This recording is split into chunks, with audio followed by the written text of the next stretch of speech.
Olá, bom dia, super bom dia, sejam todos bem-vindos. O tema de hoje é Deus não tem nada a ver com o nosso fracasso. Você sabia que Deus não tem nada a ver com o nosso fracasso? Você sabia que Deus não está no projeto de subtrair, Deus não está no projeto de nos fazer sofrer, Deus não está no projeto de diminuir, mas Deus está no projeto de nos abençoar, Deus está no projeto de acrescentar todos os dias.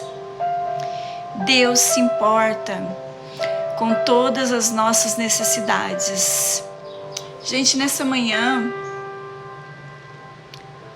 eu quero falar com vocês, esse tema sobre fracasso. E deixar bem claro, eu gostaria tanto que as pessoas entendessem que elas não nasceram para sofrer. Eu gostaria tanto que as pessoas entendessem que quando Deus... Ó, o pessoal tá chegando.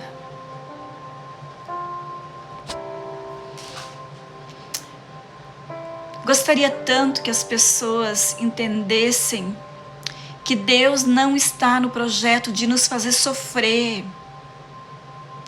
Que Deus não está no projeto de arrancar, mas que Deus está no projeto sempre de acrescentar. Não é isso que a Bíblia diz?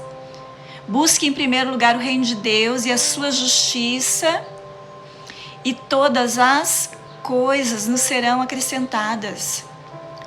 Então, qual é o projeto de Deus? Sempre de acrescentar, né? Se você for olhar toda a vida de Jesus, aonde Jesus estava, ele acrescentava.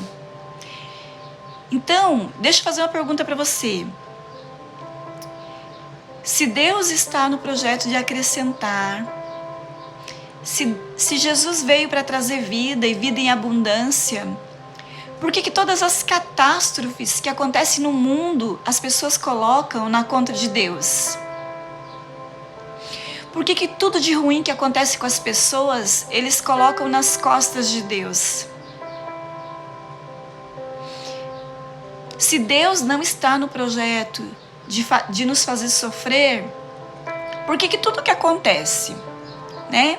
Desde o prédio que desaba, desde a fome no mundo, as guerras, as pessoas, é muito comum as pessoas dizer assim, se Deus existe, por que tem guerra? Se Deus existe, por que tem sofrimento? Como se todo sofrimento da humanidade viesse de Deus, fosse da vontade de Deus que a gente sofresse. Sim ou não? Então todo sofrimento as pessoas jogam no colo de Deus. É o avião que cai, o avião que caiu, é o condomínio que deslizou. E aí, a resposta que a gente pode dar, a resposta mais plausível da causa desse sofrimento que eu citei aqui. Por que o avião caiu? Porque não colocaram combustível. A empresa queria economizar. Por que o condomínio desabou? Porque alguém ganancioso foi lá e construiu as casas sobre o lixão.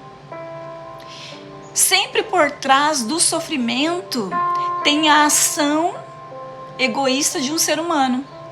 Então por que tem tanto sofrimento no mundo? Por conta da ganância do homem. A ganância do homem é a causa do sofrimento. E o meu desejo mais puro e mais sincero nessa manhã é que de uma vez por toda a gente saia de uma crença, porque virou uma crença, as pessoas acreditam que a falta, a necessidade, a escassez, que tudo está associado à vontade de Deus. E a Bíblia vai deixar bem clara que Deus não tem nada a ver com a escassez. Então eu quero, introduzir aqui, a minha introdução aqui nessa manhã. Qual foi o primeiro milagre de Jesus? Aí você vai dizer, o primeiro milagre de Jesus foi transformar água em vinho. O primeiro milagre de Jesus foi transformar água em vinho. E aí, eu quero que você se coloque dentro dessa cena. tá? Tá lá Jesus convidado para um casamento, para uma festa, tá lá Maria, né? Era uma festa onde tinha ali familiares, pessoas amadas e queridas. E a festa não era como nos dias de hoje, que dura um momento, um dia, um momento. As festas judaicas, as festas de casamento duravam muitos dias. E as pessoas estavam ali bebendo há muito tempo. E de repente, acabou o vinho. E aí, ao invés das pessoas irem direto para Jesus, e aí, gente, eu vejo que esse problema não começou de hoje e também não é um problema só do passado. Quando acaba o vinho, bom dia, Dona Maria da Glória, seja bem-vinda. Estamos falando que Deus não tem nada a ver com a escassez. Quando acaba o vinho na festa, ao invés das pessoas irem direto para Jesus, o que eles fazem? Eles vão procurar alguém que supostamente tem mais intimidade com Jesus, que era Maria. E aí eles vão para Maria, usam, né, Maria como... Maria ali é uma intermediadora. Acabou o vinho. Chegou o momento ali da escassez. Maria vai até Jesus e fala assim: Jesus, acabou o vinho. O que Jesus fala? O que eu tenho com isso? O que tenho eu contigo, mulher? O que eu tenho que acabou o vinho? O que eu tenho a ver com isso? Tudo que acaba na nossa vida. E a gente fala para Deus assim: Deus, acabou. E a resposta de Deus continua sendo essa: eu não tenho nada com a escassez. Sabe, gente, por que acabou o vinho? Por que acabou o vinho? Falta de planejamento, falta de supervisão, falta de orçamento, falta de agenda. Tudo aquilo que falta na nossa vida é uma falta de planejamento nosso, uma falta de cálculo. A gente não calcula certo. E a Bíblia diz que a gente tem que ter uma agenda. Deus fez o mundo em 7 dias. Se você quer prosperar, se você quer sair da escassez, você precisa ter uma agenda. Naquele dia da festa, quando acaba o vinho, e as pessoas usam a vida de Maria, porque Maria, né, supostamente tinha mais intimidade com Jesus. Super bom dia para todos. Quando Maria chega para Jesus e diz assim: Jesus, acabou o vinho. Chegou o momento da escassez, do fim da festa. Vinho simboliza o quê? Vinho simboliza a salvação. Vinho simboliza a alegria. Acabou o vinho? Acabou a festa? Como assim? Aí Jesus fala assim: o que eu tenho contigo, mulher? O que eu tenho a ver com ter acabado o vinho? Sabe por quê? Porque Jesus não se identifica. Jesus não se identifica com o fim do vinho. Jesus não se identifica. Jesus fala assim: Maria, o que tenho eu contigo? O que tenho eu a ver? Por um acaso foi eu que organizei a festa? Por um acaso foi eu que fui escolhido para comprar o vinho?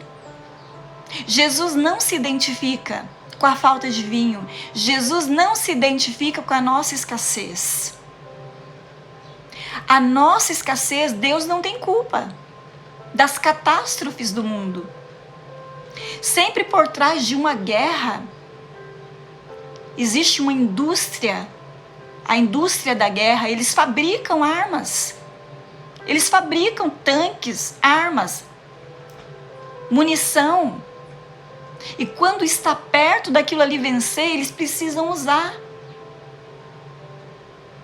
Infelizmente, o mundo está assim. E por que Deus tem que levantar pessoas que abram os olhos das pessoas e entendam que Deus não tem nada a ver com a guerra? Muitas vezes as pessoas me perguntam: por que se Deus existe, por que tanta coisa ruim acontece? se Jesus estava na festa, por que acabou a festa? Por que acabou, aliás, o vinho? E acabando o vinho, acabou a festa. Se acabar o vinho, acabou a festa. Acabou o vinho, acabou a alegria. E Jesus diz assim: eu não tenho nada com isso. O que eu tenho com isso, mulher? O que eu tenho contigo? Pelo fato de ter acabado o vinho. E aí Jesus fala assim: ainda não é chegada a minha hora. Ainda não é o meu momento. E 5 minutos depois, o que Jesus faz? Jesus providencia. Jesus transforma a água em vinho. Sabe por quê? Porque apesar de Jesus não ter nada a ver com a falta de vinho, Jesus se importa com a falta de vinho. Sabe o que significa? Que apesar de Jesus não ter nada a ver com a nossa escassez, Jesus não ter nada a ver com a nossa falta. A falta do vinho era falta de planejamento, era falta de estrutura. Alguém bem nada a ver organizou aquela festa e o vinho não foi suficiente para chegar, para se esticar até o fim da festa. Isso seria um problema, isso seria uma vergonha. Por quê? Porque toda escassez na nossa vida é seguida de vergonha, é seguida de limitação, é seguida de tristeza, é falta de planejamento, é falta de cálculo nosso, é falta de agenda, é falta de organização, é falta de ordem. E o princípio da nossa prosperidade é ordem. Quando Deus quis colocar um fim naquele caos que estava lá, no princípio, havia um caos, havia trevas. Qual foi a primeira atitude de Deus? Foi começar a separar tudo por itens e colocar o universo em ordem. A nossa escassez, a falta do vinho daquela festa, foi falta de organização. E quando a gente se organiza com a mente de Deus, colocando cada coisa no seu devido lugar, as coisas começam a mudar. Se hoje a humanidade trouxer para ela o princípio divino, o princípio de Deus, não haverá falta, não haverá escassez. A gente olha para Deus e fala: Deus, existe fome no mundo, existe necessidade, existe doença, existe cada esfera da vida. Deus, apesar de não ter nada a ver, Jesus não tinha nada a ver. O que eu tenho com isso, Maria, que acabou o vinho? Apesar de Deus não ter nada a ver com o caos, com a necessidade, com a escassez, apesar de Jesus não ter nada a ver com aquela história da Maria, é uma coisa, Deus não tem nada a ver com a escassez. Jesus não tinha nada a ver com a falta do vinho. Mas tem uma outra coisa, um outro lado. Jesus se importa com a falta do vinho. Jesus se importava com o fim da festa. Jesus se importava com a vida daqueles noivos. Quem eram os noivos da festa? Não sei. Não tem nome. Sabe, gente sem nome? Jesus transformou água em vinho na festa de um casal. O que eles fizeram? Nada. Pessoas irrelevantes, pessoas que não faziam nada.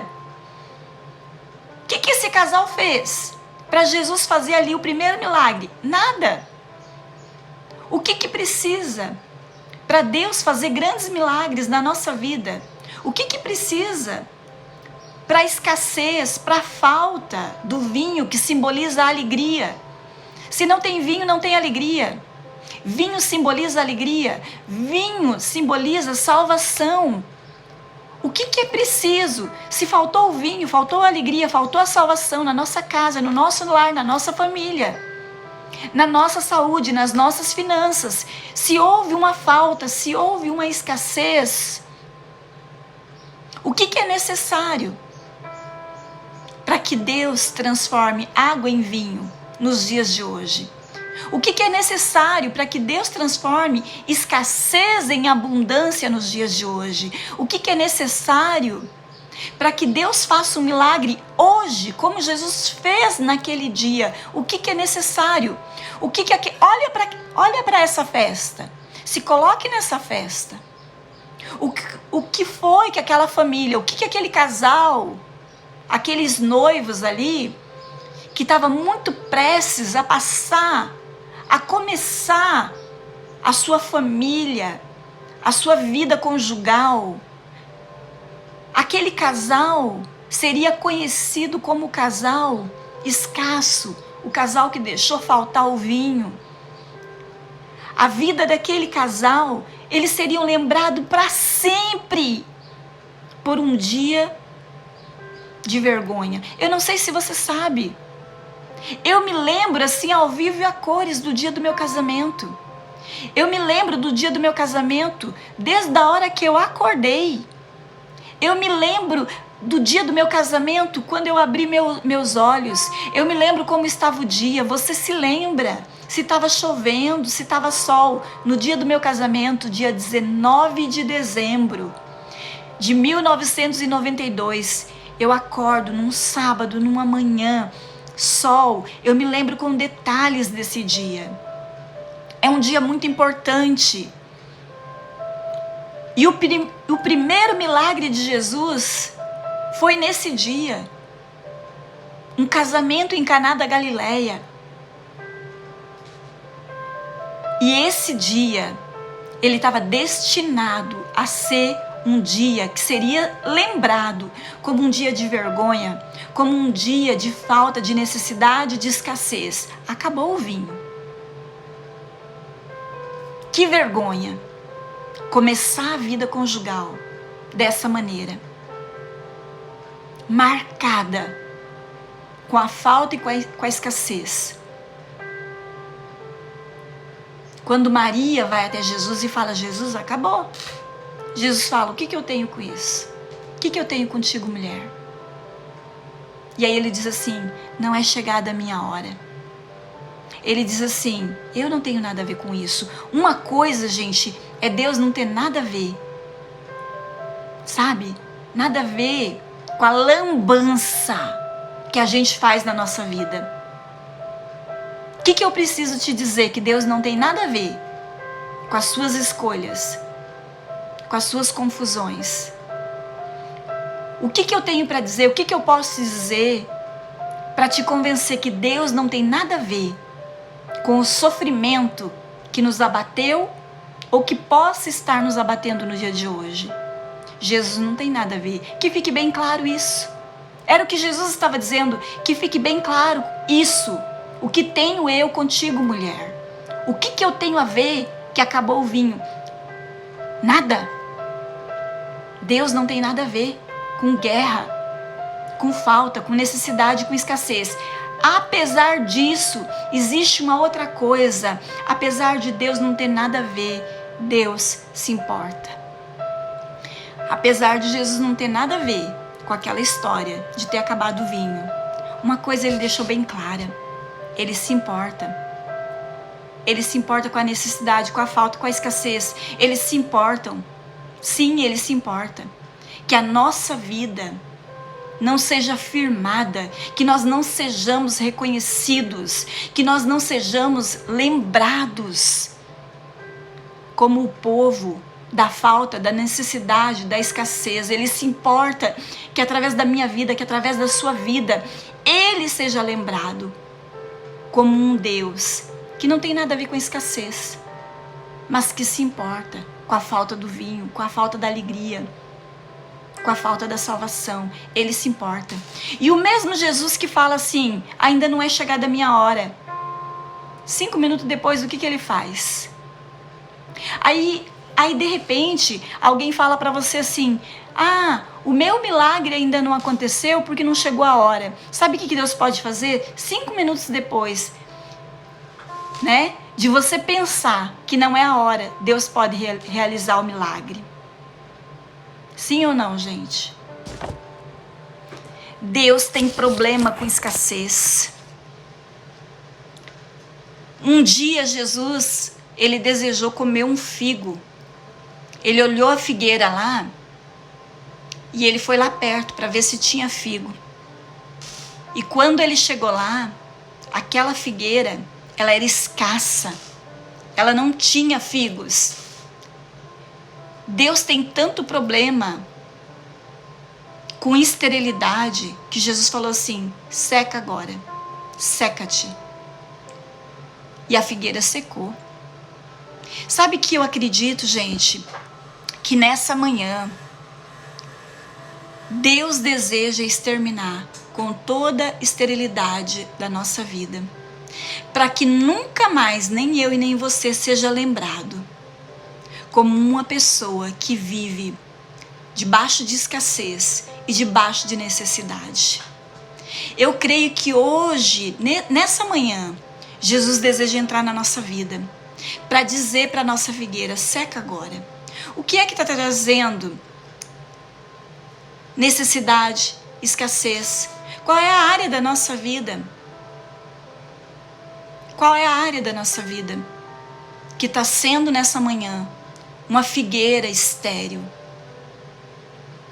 Para que Deus possa olhar e dizer: seca agora, cessa agora, na minha vida, na sua vida.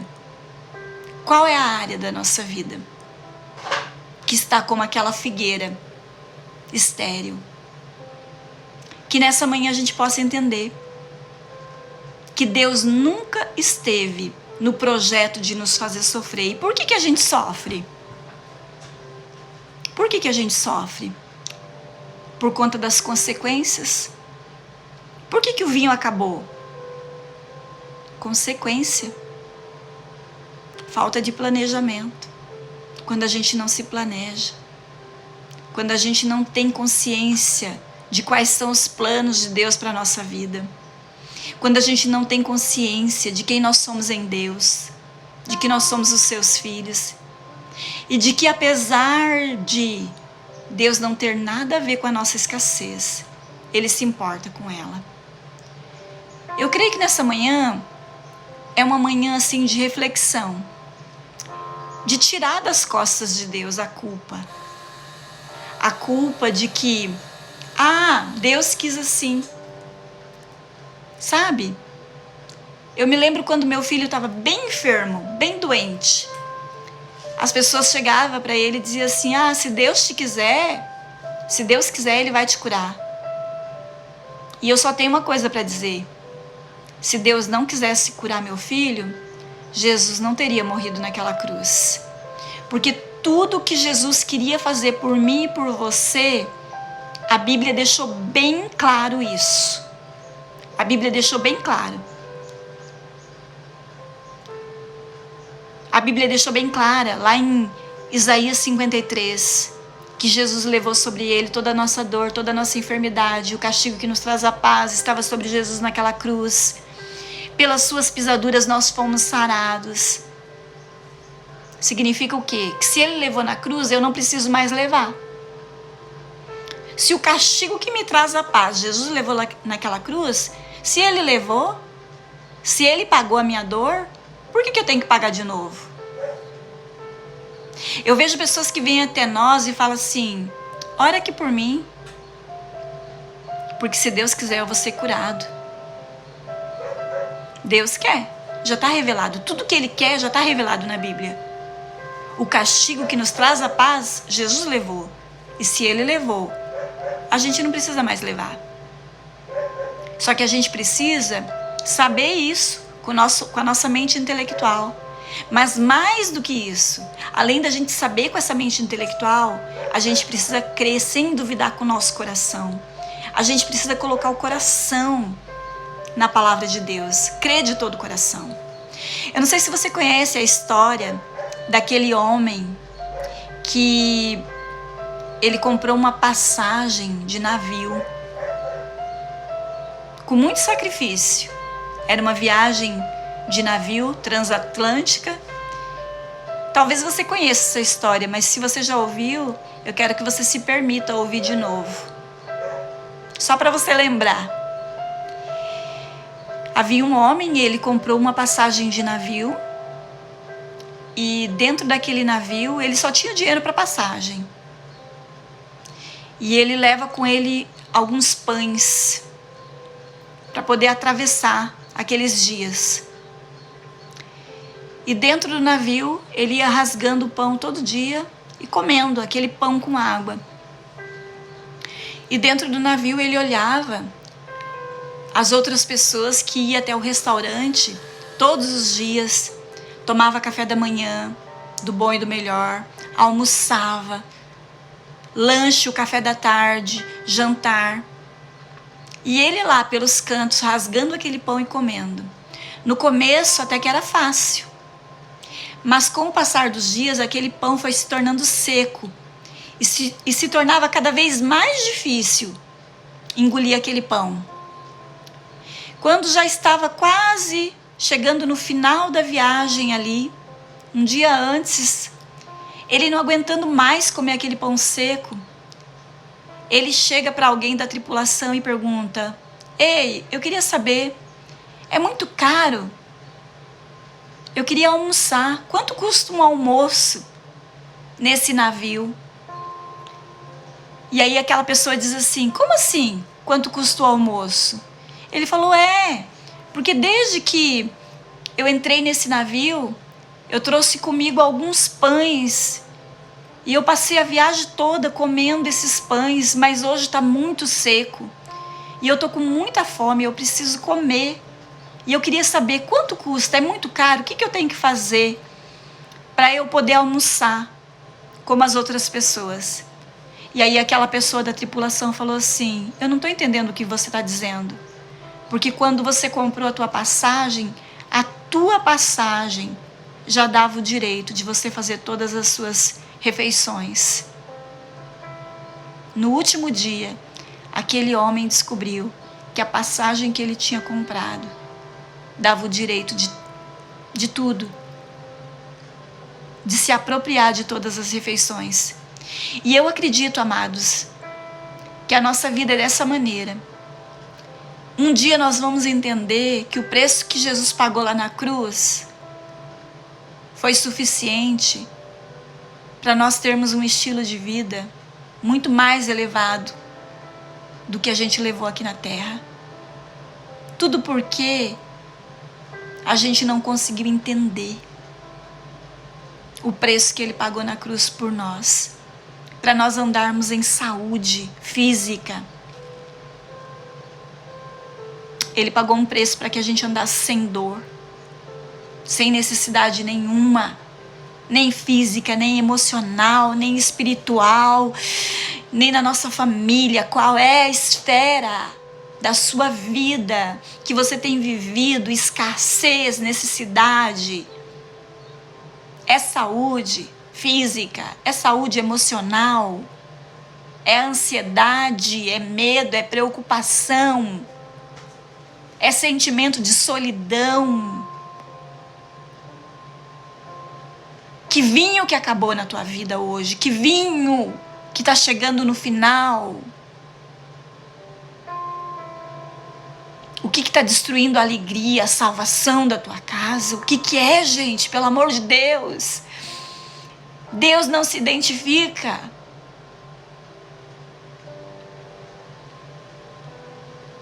Pastora, eu tô passando. Quantas vezes as pessoas chegam para mim e falam: pastora, eu tô passando por isso aqui, mas Deus quis assim, que eu ficasse doente. Ora por mim. Se Deus quis, então eu não posso orar, porque eu não posso orar contra a vontade de Deus. A verdade é que as pessoas não entendem que Deus não é o nosso problema. Quando meu filho estava doente, muitas pessoas chegavam para mim e perguntavam, né? Muitas pessoas diziam: se Deus quiser, ele vai ser curado. Uai, gente! Se Deus tinha colocado aquela doença no meu filho, que ele tinha, se Deus é o nosso problema, quem será a nossa solução? Deus não está no projeto de nos fazer sofrer. E por que a gente sofre? pelo mesmo motivo que o vinho acabou. Decisões erradas. É duro reconhecer, mas é preciso primeiro reconhecer e entender e acreditar. Por que as pessoas vivem sofrendo? Porque elas acreditam. Elas acreditam que elas nasceram para sofrer. Todo sofrimento que a gente passa, a gente acredita que a gente merece aquilo ali. Mas o que é misericórdia? Misericórdia que está à disposição, né? A Bíblia diz que Deus derramou misericórdia sobre nós. Sabe aquela misericórdia que Deus derramou sobre nós e que muitas vezes a gente não tem com as pessoas? A Bíblia diz que Deus derramou misericórdia sobre nós, está escrito isso. E muitas vezes a misericórdia nossa é assim, ó, conta gota na vida das pessoas. E a gente julga Deus por aquilo que nós somos. Nós não somos muitas vezes misericordiosos. E por isso a gente não entende a misericórdia de Deus. Sabe o que é misericórdia? Misericórdia é não receber o mal que nós merecíamos. E graça é receber uma bênção sem merecer também. Graça é favor que a gente não merece. A graça, né? Nós estamos atrelados na graça, amarrados na misericórdia. A graça é o favor que a gente não merece, que vem de Deus. E misericórdia é o mal que a gente merecia, mas que não vem. O sofrimento, ele é pedagógico. Porque quando a gente não aprende pela palavra, a gente vai aprender com o sofrimento. Mas em primeira mão, Deus quer que a gente aprenda pela palavra. Não foi isso que o apóstolo Paulo falou? Toda a escritura é o quê? Inspirada por Deus. E útil para quê? Para nos ensinar. É assim. Quando um pai que ama o seu filho quer ensinar, primeiro ele vai ensinar pela palavra. Mas se a minha palavra não for suficiente para ensinar os meus filhos, e eles tiverem que aprender algo, eles vão aprender pela experiência. Então, pelo amor, através da palavra, a gente vai entender que Deus não tem nada a ver com a escassez. Que a escassez e o sofrimento são consequências das nossas falhas, dos nossos erros. Não é porque Deus errou, não é porque Deus falhou. Deus não tem nada a ver com a nossa escassez. Mas apesar disso, tem algo muito bom. Ele se importa. Jesus pagou o preço. Se você for ler lá em 2 Coríntios, no capítulo 5, versículo 17, leia depois, 2 Coríntios 5, 17, diz assim, que se alguém está em Cristo, nova criatura é. As coisas velhas já passaram. Vou dizer de novo, se alguém está em Cristo, nova criatura é. Nova criatura é. Melhor exemplo da borboleta. Quem era a borboleta? Uma lagarta que vivia se rastejando, sendo pisada pelos homens. Quantas pessoas que você conhece que diz assim, eu não aguento mais ser pisado? Quantas vezes você disse isso? Quantas vezes você já disse, eu não aguento mais ser pisado pela circunstância? Se você está cansado de ser pisado, para de rastejar. A lagarta, quando ela cansa de ser pisada, ela entra no casulo. E ela passa por uma metamorfose, por um processo de transformação. E quando ela sai do casulo, ela não sai mais para se rastejar, ela sai para dar voos altos, é uma nova criatura.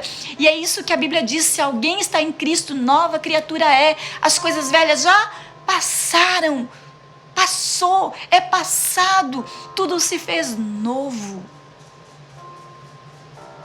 Sabe por que a gente não acredita nisso? Porque a gente acredita que é bom demais para ser verdade. E a gente continua se associando com a escassez. Mas se alguém está em Cristo, nova criatura é. As coisas velhas já passaram e tudo se fez novo. Sabe por que as pessoas não acreditam? Continua lendo. Leia 2 Coríntios, capítulo 5, versículo 17, que começa dizendo: se alguém está em Cristo, nova criatura é. As coisas velhas já passaram. É passado. Tudo se fez novo. E você continua lendo. Quando chega lá embaixo, quase no final do capítulo 5, está escrito assim: Jesus, aquele que não conheceu o pecado, pecado se fez para que nós nos tornássemos justiça de Deus. Você sabe por quê que Jesus se fez pecado? Para que eu e para que você que está me assistindo, se tornasse justiça de Deus. Muito prazer.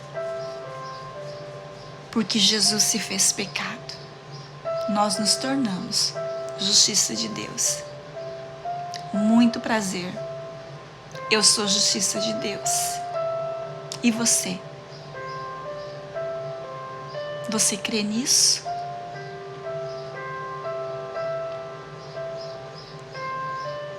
Por que você sofreu? Porque você acreditou. Agora, a crença determina o nosso padrão de comportamento. Escreve aí. É forte essa frase. Crenças determinam padrão de comportamento. Escreve isso na porta da geladeira. A frase de hoje: crenças determinam o padrão de comportamento. Aonde que está a crença? No nosso inconsciente. De uma forma inconsciente, a pessoa acredita que nasceu para sofrer. E aí tem uma lei, a lei da crença. Tudo é possível ao que crê. Tudo de bom? Não! Tudo de tudo. Tudo de tudo. Se você acredita que vai acontecer com você, de bom ou de ruim, vai acontecer. O que eu preciso então? Se a crença determina o padrão de comportamento, se antes eu era uma velha criatura, como uma lagarta que se rastejava, o que eu tenho que fazer? Mudar o meu sistema de crença. Como que eu mudo um sistema de crença? Repetição e impacto. Não tem outro jeito. Repetição e impacto.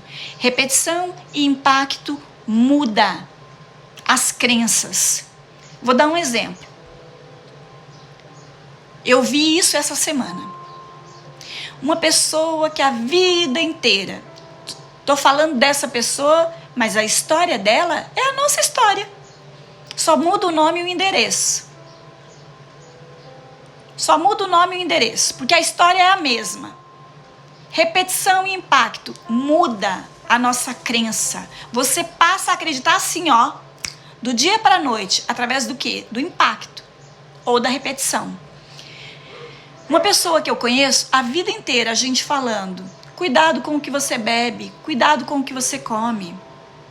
Olha, se alimenta direito. Você tem que mudar a alimentação. Você tem que mudar o estilo de vida, você tem que se exercitar. A vida inteira a pessoa escuta isso.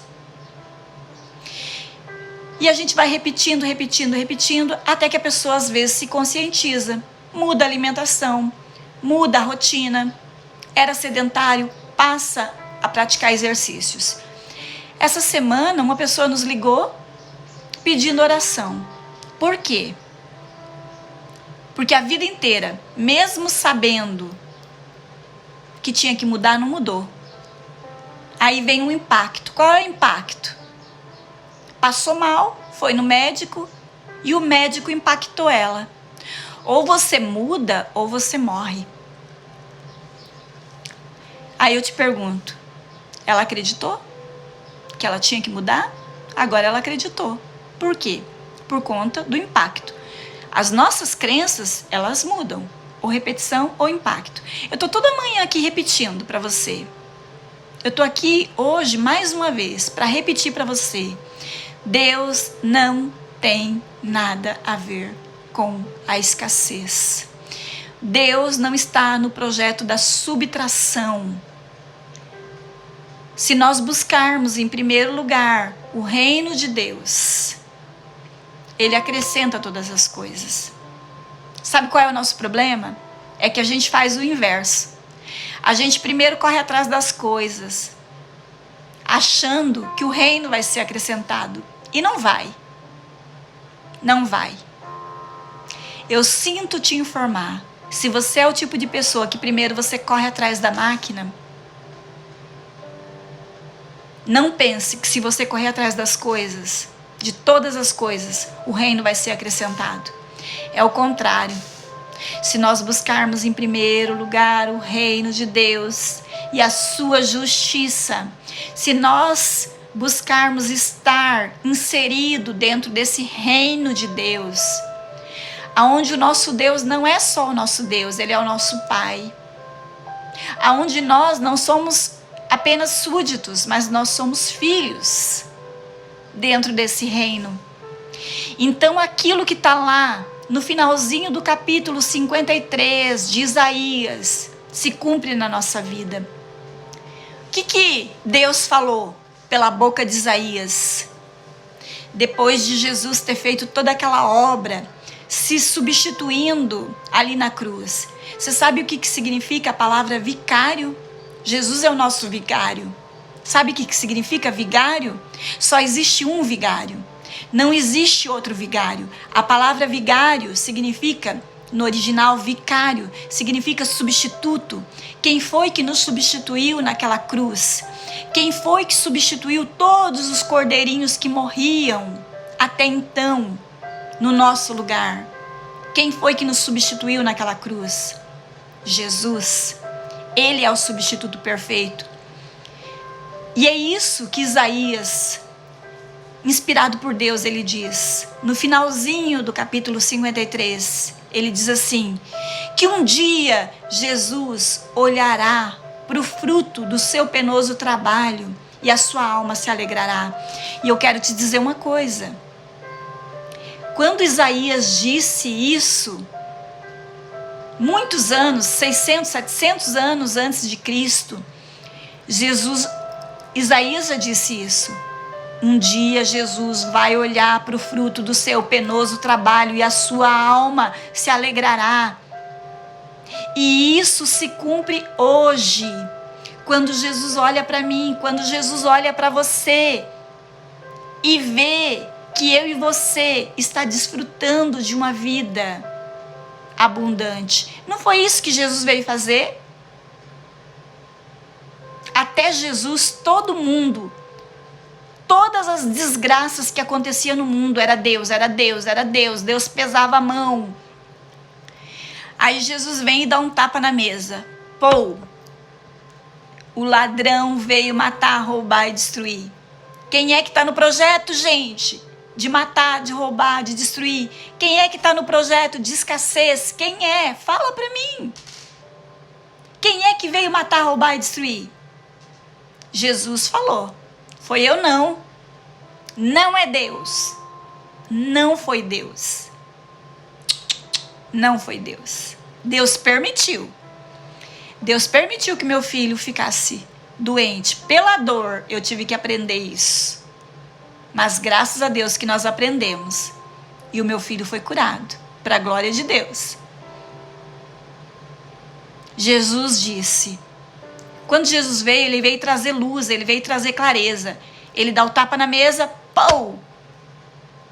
o ladrão veio matar, roubar e destruir. Quem é que está no projeto da escassez? O ladrão. E Jesus? Ele diz assim: eu vim para que vocês tenham vida e vocês a tenham, não qualquer vida, mas que vocês tenham a vida Zoe. A vida Zoe. O que é vida Zoe? Vida Zoe é vida em abundância. Deixa eu fazer uma pergunta para vocês. Tem alguém aí que está decidido a viver uma vida abundante a partir de hoje? Tem alguém aí que está decidido a ser uma nova criatura? Como a borboleta, que uma vez foi lagarta, mas que decidiu ser uma nova criatura? Deixou de ser um ser rastejante, asqueroso, das quais a maioria das mulheres tem medo, mas que está decidido a ser uma nova criatura? Eu espero que sim. Eu espero que essa palavra te ajude nesse dia a discernir. E que assim como Jesus entrou naquela festa, lá em Caná da Galileia, para transformar água em vinho, que esse mesmo Jesus encontre a porta do nosso coração aberta, a nossa casa, a nossa família. Que do mesmo jeito que Jesus foi procurado naquele dia, apesar dele não ter nada a ver com aquilo, mas ele se importava com aquilo. E assim como ele transformou aquela água em vinho, que ele possa transformar tudo aquilo que está sem graça na nossa vida. Que tudo aquilo que está insípido na nossa vida não tem mais sabor. Que tudo aquilo que, como aquela festa estava fadada ao fracasso, tudo aquilo na nossa vida que aparentemente chegou ao fim e que seria, né, motivo de vergonha, de comentário, seria motivo de escândalo, né, o fim do vinho naquela festa. Assim como Jesus interviu, assim como ele se manifestou naquela festa, ele é o mesmo ontem, hoje, será para sempre. E da mesma maneira que ele interferiu de uma forma positiva, do mesmo jeito que ele se importou com algo que talvez eu e você nem se importaria. Uai, acabou o vinho? Manda o povo embora. E segue a vida. Mas Jesus sabia, gente, que era importante para aquele casal que a vida deles não começassem marcada pela escassez, pela necessidade. E ele não apenas transformou a água em um vinho qualquer. Quando ele transformou a água em vinho, aquele vinho que ele transformou era muito melhor, muito melhor, muito melhor do que o primeiro. Eu quero encerrar essa live agora, dizendo para você que chegou aqui, que pensa que foi por um acaso, mas que foi atraído por laços de amor, para ouvir essa palavra. Se você não conseguiu pegar desde o começo, assiste depois, se você não conseguiu assistir inteira. Você foi atraído por laços de amor, porque Deus quer fazer com que aquilo que chegou ao fim, que você entenda que Ele quer transformar essa situação. E aquele casamento que era para ser marcado como um casamento vergonhoso, foi marcado como um casamento onde Jesus estava, onde Ele se importou e fez um grande, não apenas um grande milagre, mas o primeiro milagre do seu ministério. E que através daquilo que Ele vai fazer na tua vida, que Ele transforme tudo aquilo que está insípido, tudo aquilo que é escassez, tudo aquilo que é vergonha na sua vida, que Ele transforme em bênção, que Ele multiplique e que Ele transforme em honra na sua vida. Não importa a esfera. Se é nas finanças, se é no casamento, se é num relacionamento, se é um noivado, se é um namoro, se é uma amizade. Eu quero declarar a intervenção do Senhor Jesus, que Ele se manifeste de uma forma abundante na sua vida, em nome de Jesus. Amém, gente? Deixa eu fazer uma pergunta. Alguém quer entrar comigo aqui? Alguém tem algum testemunho para dar? Se não, nós vamos orar. Gostaria de te pedir que você voltasse aqui depois, que você desse seu feedback, que você deixasse seu coraçãozinho. Se você conhece alguém que você gostaria que ouvisse essa mensagem, que você pudesse ali, transbordar, mandasse o aviãozinho para essas pessoas. Amém, gente? Vamos orar então? Entregando a nossa vida no altar do Senhor, todas as esferas da nossa vida. Amém? Querido Deus, em nome de Jesus, ó Pai, eu entrego, eu confio a vida de cada um de nós nas suas mãos.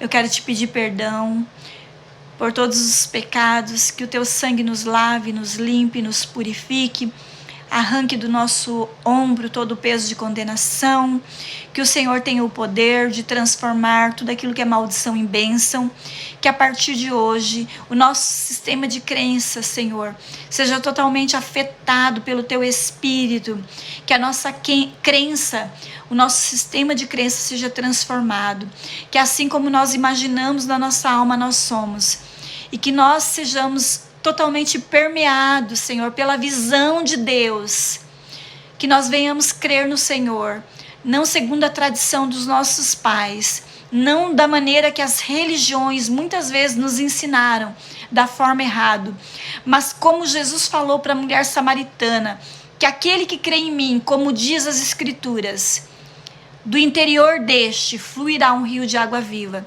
que hoje esse rio que estava impedido através da nossa crenças limitantes, crenças de escassez, estavam travando esse rio dentro de nós.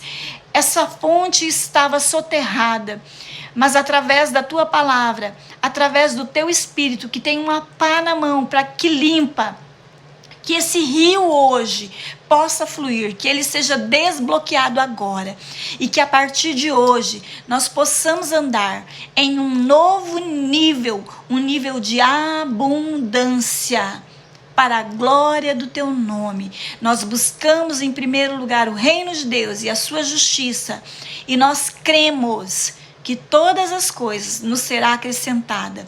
Com os olhos da fé, nós vemos o sangue do Cordeiro sobre a nossa casa, sobre o nosso lar, sobre a nossa família.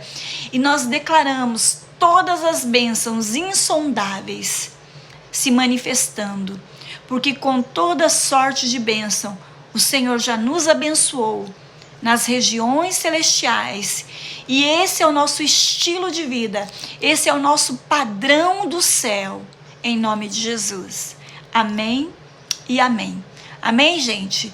Se você crê, se você concorda, diga amém aí onde você está. Beijo, gente. Fica com Deus. Deus abençoe cada vez mais. Até amanhã, gente. Até amanhã. Você que chegou agora por último, daqui uns minutinhos o vídeo já vai estar lá, tá? No meu feed, tá bom? Beijo. Fica com Deus. Até amanhã. 7h29.